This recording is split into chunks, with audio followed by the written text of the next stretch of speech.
Bismillahirrahmanirrahim. Assalamualaikum warahmatullahi wabarakatuh. Ya Rabbi bil Mustafa balligh maqasidana waghfir lana ma madha ya wasi'al karami.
Bismillahirrahmanirrahim. Alhamdulillah rabbil alamin. Wa ala asyrafil anbiya wal mursalin sayyidina maulana Muhammadin wa ala alihi wa ashabihi ajma'in. Amma ba'du, la hawla wa la quwwata illa billahil aliyyil azim. Qala bishrah li sadri wa yassir li amri wa hlul 'uqdatam min lisani yafqahu qawli. Shadaqallahul 'azim. Bapak Ibu sekalian dimuliakan Allah, para jamaah Masjid Al-Muhajirin yang saya hormati, kembali kita bersyukur kepada Allah Subhanahu wa Ta'ala atas limpah rahmat dan nikmatnya sehat walafiat, iman Islam dan kesempatan kita bisa hadir di tempat mulia ini untuk melaksanakan sholat berjamaah dan sekaligus kita melaksanakan kajian yang rutin kita laksanakan. Malam ini kita mengkaji kitab Riyadhus Shalihin yang disusun oleh Imam An-Nawawi. Bab yang kita bicarakan adalah tentang qanaah.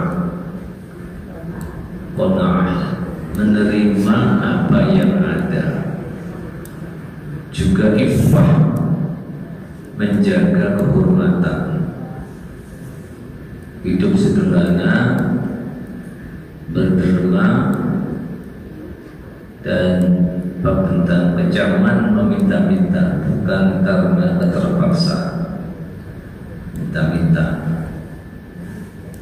yang menjadi profesi.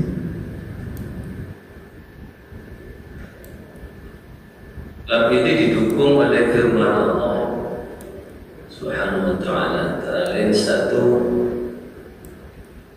di dalam surah ayat yang ke-6 Allah menyatakan a'udzu billahi minasyaitonir rajim wa ma min dabbatin fil ardi illa 'ala Allahi rizquha, dan tidak ada suatu binatang melata pun di bumi ini melainkan Allah lah yang memberi rizkinya. Binatang melata, ya, tidak ada makhluk yang bergerak di bumi ini. Dabbah itu sesuatu yang bergerak, yang berjalan. Kita masuk manusia sebenarnya. Kita masuk dabbah yang berjalan.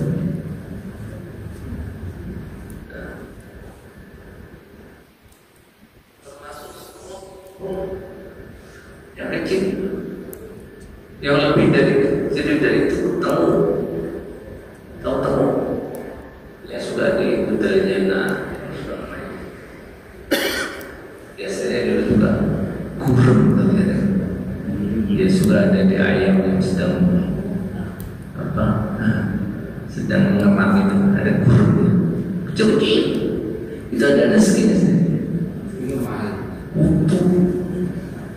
Kutunya kutu. Kalau kutunya kutu gede, kutunya kutu bagaimana katanya? Cerita. Nah, itu Allah yang memberi rezeki. Nah, kalau seperti binatang yang kecil itu saja mendapat rezeki, bagaimana kita besar begini dalam pengertian ya, dibandingkan dengan kutu tadi itu, ya pasti Allah kasih rezekinya. Kita bisa berjalan berusaha, dikasih pikiran, dikasih kekuatan. Nah, utamanya adalah manusia paling diutamakan dibanding dengan makhluk yang lain, karena diberikan akal, diberikan nafsu yang mendorong ya kepada manusia itu untuk melakukan sesuatu yang di dalamnya diberikan yang namanya syahwat, keinginan yang kemudian dari keinginan itu diarahkan oleh akal. Nah, adalah yang memberikan sports jalan menuju kepada kesuksesan. Kemudian diberikan juga dengan hati yang mempertimbangkan atau yang memutuskan tentang perjalanan hidupnya untuk ke kanan atau ke kiri atau lurus di hati bagaimana. Jadi kurang apa kompletnya Allah memberikan kepada kita. Nah, kalau sudah seperti itu keadaannya, kita memahaminya, maka bagaimana kita tidak bersyukur kepada Allah? Nikmat mana dari nikmat Allah itu yang kamu dustakan? Makanya dalam ayat Al-Quran, jin dan manusia yang diciptakan oleh Allah itu dipertanyakan, tanyain oleh Allah. Fabi ayyi ala'i rabbikuma tukadziban. Rasulullah Muhammad itu ada 32 kali Allah menyebutkan dengan kata fabi ayyi ala'i rabbikuma tukadziban. Maka nikmat Tuhanmu yang mana lagi, hai jin dan manusia, yang kalian dustakan? Ya Allah sebutkan dalam surah Al-Ma'idah. Walhabbu bil ashrahan fabi ayyi ala'i khalaqal insana min salsalin kalfakhar wa khalaqal janna min marjanin min nar fabi ayyi ala'i nanti setiap satu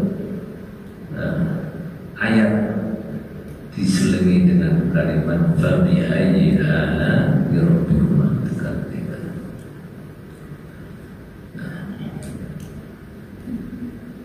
Ayat yang kedua surah Al-Baqarah ayat 273 ya. Lil fuqara'il ladzina uhsiru fi sabilillah la yastati'una darban fil ardi yahsabuhumul jahilu aghniya'a minat ta'affuf ta'rifuhum bisimahum la yas'aluna an-nasa ilhafa.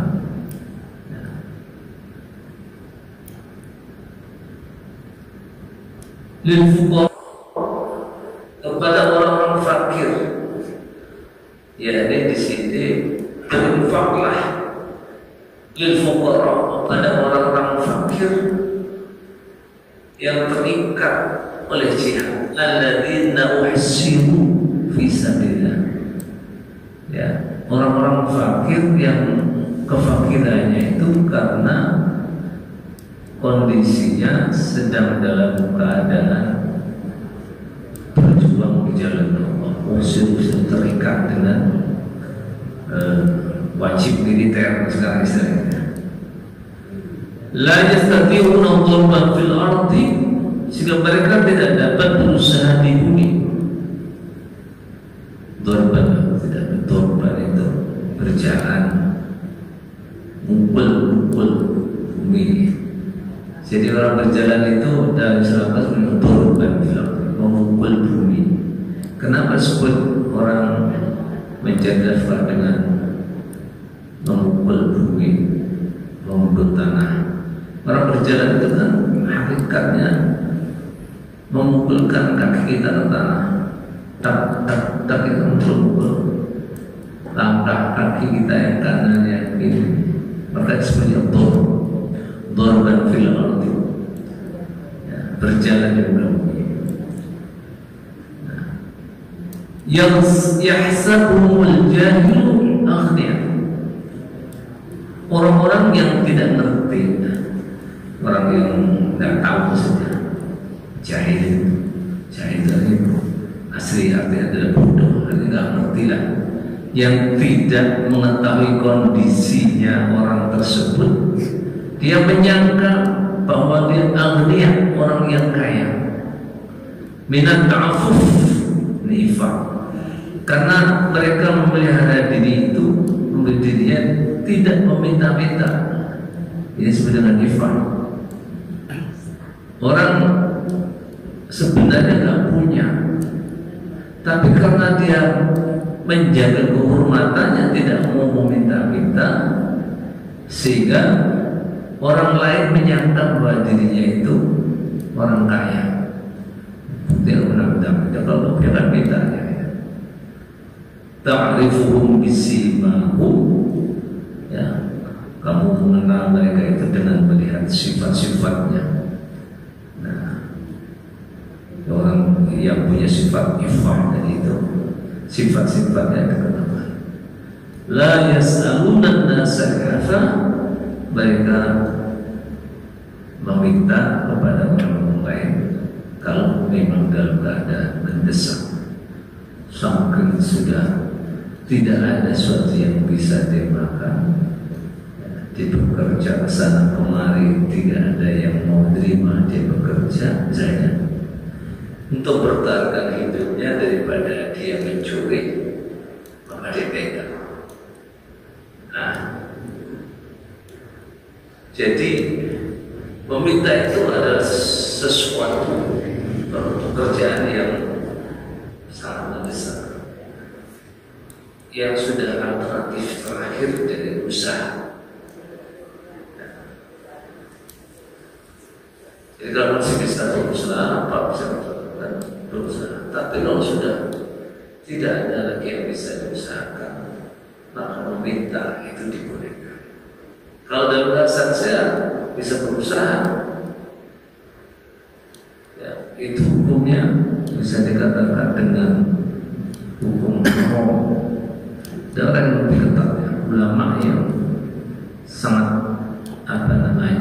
ketat dalam persoalan ini, ya, dalam menafsirkan hadis-hadis Nabi itu, mengambil sebuah kesimpulan bahwa sesungguhnya meminta itu awalnya hukumnya haram, begitu. Jadi hukum asalnya itu nggak boleh. Apalagi mencuri, nggak boleh, kecuali terpaksa. Makanya banyak hadis Nabi, ya, yang menjelaskan tentang, bahkan ada yang isinya itu memberikan hindar, menakut-nakuti bahwa orang yang pekerjaannya senangnya meminta, tidak mau bekerja, itu nanti ketika dibangkitkan di yaumul kiamah, dia dalam keadaan mukanya tidak ada dagingnya, alias bopeng, mukanya bopeng, ya, nggak ada nggak ada dagingnya, jadi kayak tengkorak berjalan. Itu orang yang pekerjaan senang meminta menjadi sebuah profesi. Nah, itu nanti dibangkitkan oleh kiamat dalam keadaan tidak ada dagingnya, bukannya. Ayat yang ketiga dalam kaitannya dengan bab ini adalah surah Al-Furqan, ayat 67. وَالَّذِينَ إِذَا أَنفَقُوا لَمْ يُسْرِفُوا وَلَمْ يَقْتُرُوا وَكَانَ بَيْنَ ذَلِكَ قَوَامًا. Dan orang-orang yang apabila membelanjakan hartanya, mereka itu tidak berlebih-lebihan dan tidak pernah kikir, tidak terlalu boros tapi juga tidak kikir. Dan adalah pembelanjaan itu di tengah-tengah antara keduanya, antara yang demikian itu. Baik dari kan jadi pertengahan, tidak terlalu boros tapi juga tidak terlalu kikir. Itu masuk dalam kategori ibadur rahman, karena ayat sebelumnya, ayat-ayat yang terkait dengan ayat ini adalah ketika Allah memberikan penjelasan tentang siapa sebenarnya ibadur rahman, hamba-hamba Allah yang maha pengasih itu siapa. Ini ayat yang sering juga saya baca ketika sholat, ya. Akhir surat Al-Furqan mulai dari ayat yang ke-63 ayat 62. Tabarakalladzi ja'ala fis samai burujan wa ja'ala fiha sirajan wa qamaran muniran wa huwa alladzi ja'ala al-laila wan-nahara khilfatan liman arada an yadhakkara aw arada shukura. وعباد الرحمن الذين يمشون على الأرض هونا وإذا خاطبهم الجاهلون قالوا سلاما والذين يبيتون لربهم سجدا وقياما والذين يقولون ربنا اصرف عنا عذاب جهنم إن عذابها كان غراما إنها ساءت مستقرا ومقاما. والذين إذا أنفقوا لم يسرفوا ولم يقتروا وكان بين ذلك قواما. Ini ayat ini, ayat 67 itu ayat yang 60 itu. Masuk hamba-hamba Allah yang berpengasih, yang berjalan di muka bumi ini, yang syuna al-hauna, ya, tidak sombong, ya, berjalan di muka bumi ini dengan lemah lembut, ya, merendahkan diri. Kalau disapa oleh orang-orang yang bodoh, maka dia mengatakan selamat, selamat, selamat, selamat. Oh, salam. Jadi tidak mau ribut. Itu hamba Allah yang haram itu. Orang yang tidak mau ribut dengan orang lain, lebih baik mengalah daripada ngotot. Nggak seperti orang sekarang, nggak bisa gitu orang. Senggol dikit naik motor, bilang ya sumpah serapah keluarkan binatang, di binatang semua disebut. Nah itu nggak ibadah rahman itu. Ya. Nah, itu. Walladzina yabituna lirabbihim sujada wa qiyama, dan orang-orang yang malam harinya senantiasa bermunajat kepada Allah dengan sujud dan berdiri, sujada wa qiyama. Yabituna lirabbihim sujada wa qiyama, rajin bangun malam, laksanakan sholat tahajud, sholat hajat, sholat taubat, sebagainya, ya. adalah senantiasa mendekatkan diri kepada Allah dengan banyak ibadah dari ibadah. Ya.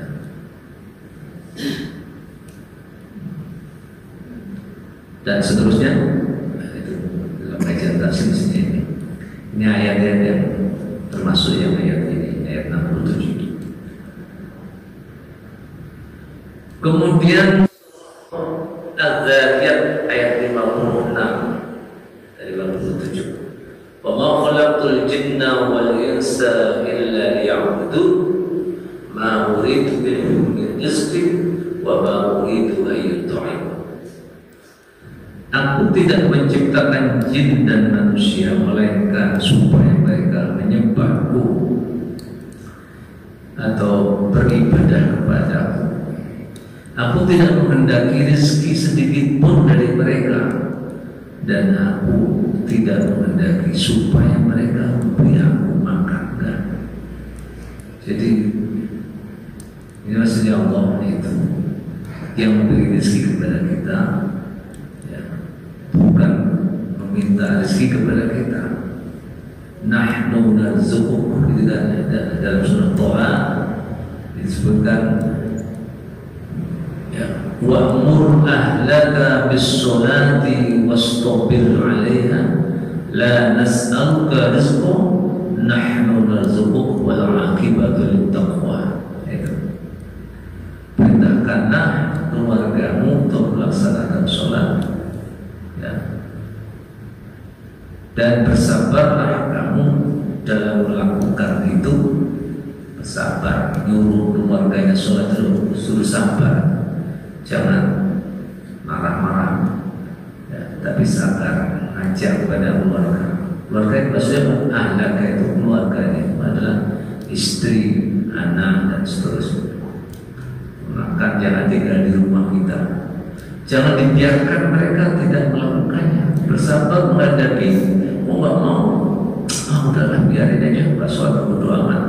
Jangan, itu tanggung jawab kita. Ya, kalau dia tidak ada di tempat kita, di tempat kita masih, apakah itu jujur, menjadi tanggung jawab kita. Dalam waktu sholat jangan dibiarkan. Waktu subuh sudah tiba, jangan dibiarkan tidur sampai matahari terbit baru bangun. Apalagi kalau hari Sabtu dan Minggu, ya ke sekolah. Anak-anak kadang-kadang orang tuanya, keluarganya enggak peduli, dibiarkan mau jam 7 nggak sholat subuh. Ya, kalau sholat subuh, sholat duhur, asar, dari baca nggak sholat. Nah, jangankan sholat sholat subuh, duhur, asar itu nggak sholat. Di sekolah itu kalau dipaksain sama gurunya, dia masih tidak sholat, tidak mau sholat. Mereka pulang, ada anak pulang udah malam, maghrib belum sampai rumah, nggak sholat. Ini anak yang sekolah di MTS ini, guru yang ngajar situ, istri saya kan ngajar situ, musola. Kadang-kadang anak ditanya, siapa di antara kalian yang tadi sholat subuh? Dijawab dengan jujur, yang ngajak 3-4 orang. Itu sanawiyah. Bagaimana SMP? Ya, bagaimana SMA? Subhanallah. Jadi tentunya di sana, kalau di sekolah itu zuhur itu semuanya sholat sekolah itu di tempatnya. Waktu nggak boleh masuk ke dalam kelas karena tempat musolanya nggak cukup masuk. Jadi sholat masing-masing berjamaah. Itu kalau di sekolah, nggak di rumah. Kayak gini, anak-anak yang sholat model SMP yang ke masjid mana? Jangan-jangan anak remaja masjid yang setiap hari kesini ke masjid itu juga nggak sholat. Tanya, kamu sudah sholat? Sudah ada jujur belum Pak. Kamu sholat nggak tadi? Enggak. Duh, kamu masih itu nggak sholat bagaimana sih? Nah, contoh kecil kemarin waktu sembelih kurban, kemarin. Yang anak-anak itu berapa orang yang sholat? Tak jelas lagi di jamaah, enak banget di jamaah nanti. Doa itu kalau yang sudah bagus di mana yang mau sholat, tapi yang lain yang lewat aja, entah ke depan tanggung ini, tanggung timur asar sampai maghrib baru selesai tanggung juga. Jadi di situ sebenarnya yang perlu disampaikan. Karena sholat itu tiang agama, iman ya. Antara dan nanti, jadi sholat itu tiang agama. Karena siapa yang mendirikan sholat, negara sholat berarti dia telah menegakkan agamanya. Waman taraka faqad hadama din, dan siapa yang meninggalkan sholat berarti dia telah merobohkan agamanya. Jadi agamanya roboh kalau nggak sholat, kan itu tiang, dan bangunan ini nggak ada tiangnya.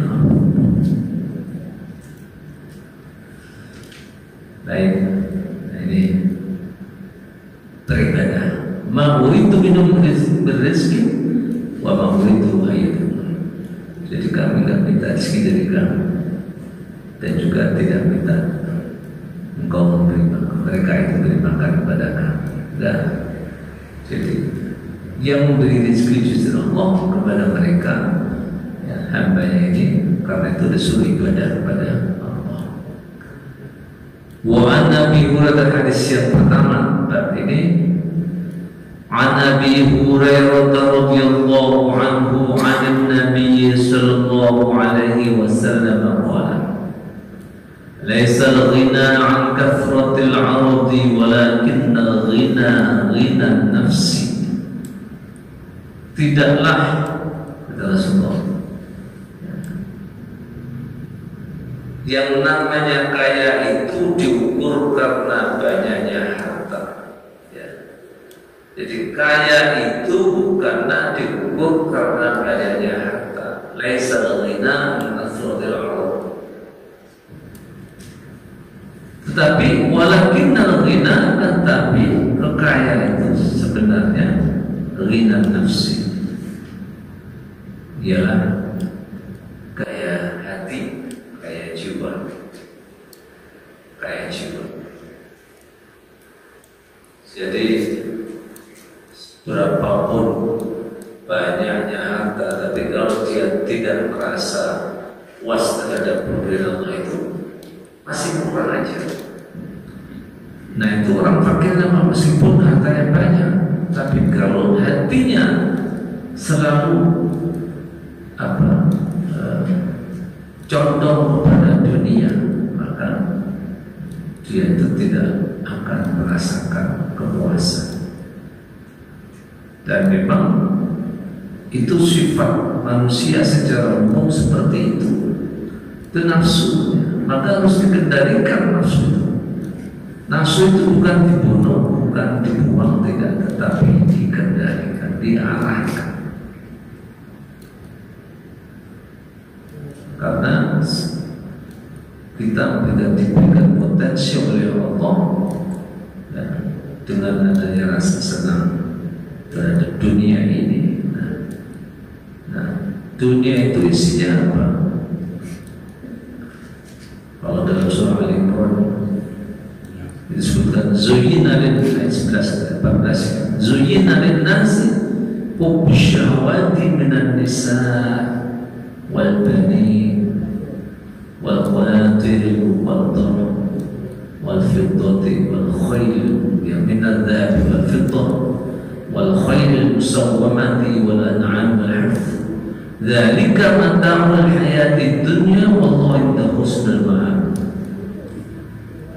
Jadi manusia itu dihiasi dengan adanya rasa senang, hubbu syahwat. cerita pada anak-anak, sebutnya anak-anak laki-laki terutama, sebutkan al-banin, ya masuk al-banat juga. Kalau sebut al-banin anak laki-laki, maka yang perempuan ke bawah. Jadi maksudnya begitu. Manusia itu punya banyak anak laki dan perempuan maksudnya. Ya. Disebut al-banin, kenapa dalam ayat al-banin? Karena mayoritas orang pada zaman Al-Quran turunkan kalau punya anak perempuan itu malu, ya, pengen anak laki. Bahkan zaman jahiliyah itu sudah menjadi kebiasaan kalau anak punya anak perempuan dibunuh hidup-hidup. Termasuk Umar bin Khattab itu sebelum Islam juga membunuh anak sendiri, anak perempuannya masih kecil dibunuh.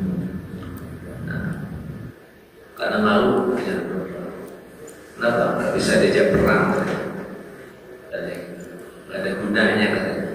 Tapi aneh, ketika menjadi dewasa, kemudian kelihatan nampak garis kecantikannya menjadi rebutan, gitu. Anehnya di situ. Maka disebut mereka jahiliyah itu gitu. Ketika kecil dia lahir di banyak yang dibunuh, ya, malu punya. Tapi ketika dewasa menjadi rebutan, bahkan jandanya pun itu diperebutkan. Zaman jahiliyah, kalau orang suaminya meninggal itu perempuan itu dipersilahkan untuk mendapatkan jodohnya itu dengan melemparkan selendangnya. Siapa di antara laki yang menginginkan dia, siapa yang mendapatkan lemparan selendang itu, dialah yang berhak menikahinya. Nah ini kayak apa namanya? Kayak lomba itu, nasib-nasiban. Dilempar selendang itu, siapa yang mendapatkan selendangnya itu, dialah yang berhak menikah. Itu zaman jahiliyah. Harus betul zaman kebodohan seperti itu, zaman jahiliyah. Nah, hubbus syahwat wal banin wal qanatir muqaddarah, dan berbagai macam perhiasan, ya, dari minadz dzahab wal fiddah yang terdiri dari emas dan perak. Nah, jadi kalau ada orang senang berhias diri, pakai gelang, pakai kalung, pakai cincin, ya kalau perempuan senangnya emas, yang berlian. Nah, kenapa disebut berlian di sini? Ya karena berlian, intan itu barang mewah, Pak. Susah didapatkan, yang umum, yang semua orang tahu, ya, batu mulia itu yang emas itu, makanya disebutkan di sini al-dhahab minadz-dzahab wal fiddah. Tidak dikatakan al-lu'lu'i, kalau lu'lu'i itu marjan, tidak disebut itu, tapi disebutkan yang secara umum mudah didapatkan, ya, yang biasa dipakai perhiasan orang pada umumnya adalah emas dan perak. Wal khaylil musawwamah, kuda balap. Ada kuda balap, kendaraan yang baik. Ya sekarang yang mobil, kalau dulu kuda, karena kendaraan itu yang paling hebat adalah kuda yang bisa cepat. Sekarang ya Mercy, Alphard, Lamborghini, macam-macam yang harganya mobil pintunya cuma 2, harganya 3 miliar, 4 miliar. Pintunya cuma 2, pintunya kecil, harganya begitu. Bicara itu, subhanallah, bisa buat beli rumah, ya, 3 itu, kalau rumah kecil-kecil itu 1 mobil. Nah itu namanya, itu kalau dulu khaylil musawwamah, kuda balap.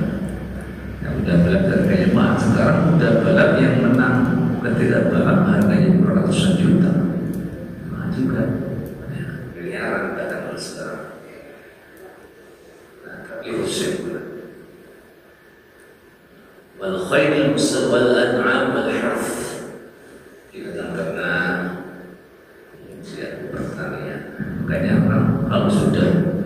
diberikan kekayaan, pengennya yang enggak, yang aneh-aneh.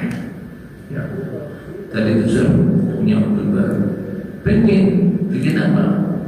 Bikin peternakan, gunung dibeli buat peternakan, ampar. Setelah punya peternakan, alhamdulillah, ya, pertanian juga beli. Nah, itu manusia di situ. Itu namanya syahwat. Memang manusia diberikan keinginan itu, itulah sifat manusia tadi itu yang potensi yang diberikan Allah dengan adanya sesenang terhadap dunia. Tapi nafsu yang seperti tadi itu tidak bisa dihabiskan, dikekang habis supaya orang mencintai dunia, tidak bisa dikendalikan, jangan berlebihan dalam mencintai dunia, itu aja. Maka hadis yang kedua, Abdullah bin Amr radhiyallahu anhu anna Rasulullah sallallahu alaihi wasallam qala qad aflaha man aslama wa ruziqa kafafan wa qana'ahu Allah bima ata. Ya. Dari Abdullah bin Umar radhiyallahu anhu, sesungguhnya Rasulullah SAW bersabda, sungguh beruntunglah orang yang telah masuk Islam, yang dikaruniai kecukupan dan yang menerima dengan puas apa yang diberikan Allah kepadanya. Wa qana'ahu Allahu bima ata. Jadi orang Islam itu dia akan dapat keberuntungan kalau diberikan rezeki itu lalu dia merasa cukup terhadap pemberian ya, yang telah diberikan oleh Allah itu, dia merasa cukup.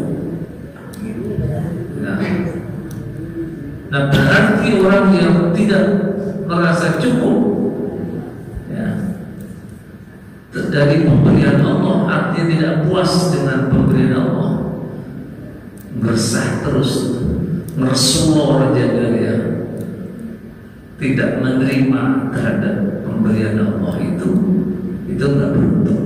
Maka Allah nggak senang. Itu namanya orang yang mengingkari nikmat Allah. Padahal Allah menyatakan menjadi siapa orang yang bersyukur, maka Allah akan tambahi kenikmat itu kepadanya. La in syakartum la azidannakum wa la in kafartum inna adzabi lasyadid. Itu diumumkan Allah. Wa idh ta'adzana rabbukum, dan ingatlah ketika Tuhan mempermaklumkan. Ini makluman dari Allah itu.